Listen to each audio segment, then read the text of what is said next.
As a matter of fact, the Bible tells us, I'm just going to read this to you if I can find my passage. Psalm 103, verse 3, who forgiveth all thine iniquities and healeth all thy diseases.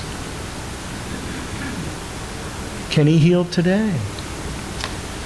There's a wonderful text in the book of James. This text is minimized today. You know, so I think the best way to study the Bible is just take it at face value.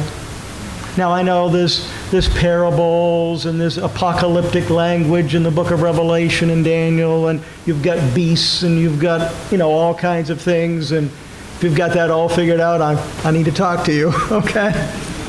But really, when you read the Bible, this is what it says. It says what it means. People say, well, you can take the Bible many ways. That's not even valid. If you say to your 12-year-old son, take out the trash before supper, and he says, well, I don't know what you mean, Dad. What do you think? Please take out the trash before supper. Well, when you read the Bible, just read it that way. This book is for all of us, the common, and we are common people. It says in James chapter 5, verse 14, is any sick among you? That's not mental sickness. That's not emotional sickness. That's sickness. You know what I mean? Sick to your stomach or sick in your head or whatever else. I'm talking about pain and suffering. Is any sick among you? Let him call for the physicians and take his antibiotic, which will cause his stomach to hurt. Am I right? It's not what it says.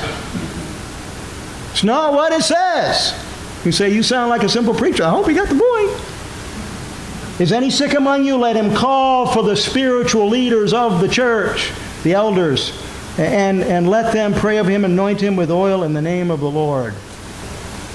In other words, there are times when we ought to pray over people and anoint them and trust Jesus. There are times when people ought to do it to us. You say, that sounds fantastic. That's just Bible, right? It's just Bible. Aren't you glad that he heals us? He does heal us. He does. His death was violent. He was pierced and crushed and punished and penalized. He suffered from his friends. He suffered from his foes. He suffered from his countrymen. He suffered from Romans and man and God and demons and his body, his emotions. His suffering was penal in our place and in our stead. Why did he do that? Notice verse 6. Notice, if you will, back in our text, Isaiah 53, the last verse. Verse 6 tells us, all we like sheep have gone astray. We are like sheep. Everyone is a sheep. We have turned everyone to his own way, and the Lord, listen, the Lord hath laid on him. He bore it all away. He bore it all away, didn't he? When we were singing, I appreciate the ladies playing and the music, the hymns. I kept stopping because I was going to cry, and then I wanted to stop again because I wanted to cry, and I thought, I got to be, I got to pull myself together here. I'm up front, not in the back. I'd be crying great gobs of tears in the back. But isn't it wonderful that he took your guilt, and he took your sin, and he took your iniquity, and he took your transgressions.